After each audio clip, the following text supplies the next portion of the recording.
Syria calls on the United Nations to investigate a leaked audio file involving senior Turkish officials. The file allegedly contains discussions by top Turkish authorities on how to fabricate an attack in order to justify a military operation against neighbouring Syria. I would like to refer once again to this audio tape leak by the Turkish foreign minister and the deputy head chief of staff of the Turkish army. They are, as you know, they thought about an attack from sending terrorist group inside Syrian territory, and then this group is supposed to launch 8 missiles within the Turkish territory, and that would be a justification for a further Turkish aggression against Syria. What else can we say? What else? And they did it. And they did it. They did it in Aleppo, and they did it in the northern part of Aleppo, and they did it in Kasab. These very important developments should be taken care of accordingly in order to know... Jafari further slammed some members of the UN Security Council and its secretariat for refusing to hear the truth about the situation in Syria. He said that's because those countries themselves are, quote, deeply involved in spreading terrorism across Syria. This, as Ankara has said, the leaked tape is a plot ahead of the country's local elections. Turkish government officials have not denied the discussions in the tape, but they say part of the audio file has been manipulated. For more on this, let's go to Ontario and talk to Ken Stone with the Hamilton Coalitions to Stop the War. Welcome to the programme, sir. Mr. Stone, what consequences will this recent scandal have for Turkey in general and the Erdogan government in particular, both on the international and domestic level? Well, I think that it's prosecuting the illegal war against Syria. Turkey's democracy is falling apart, and the government of Turkey is becoming increasingly shaky.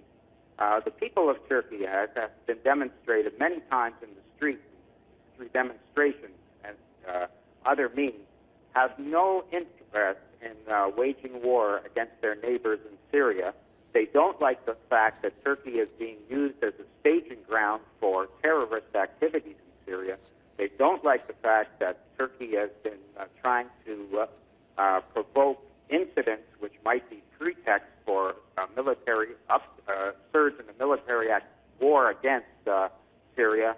And I think that the Turkish people certainly would prefer if the Turkish government would seal its borders, stop trying to provoke war, stop creating false flag operations, and arrest all those people who are using Turkish territory to stage terrorist attacks on Syria.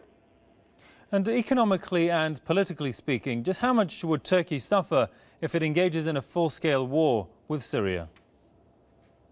Well, that's a big question.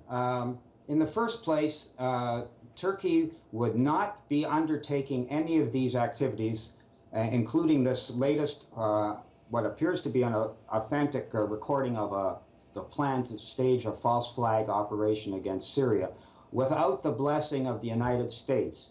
In fact, John Kerry is rumored to have personally requested this false flag activity because the U.S. government is desperate to see some results in Syria.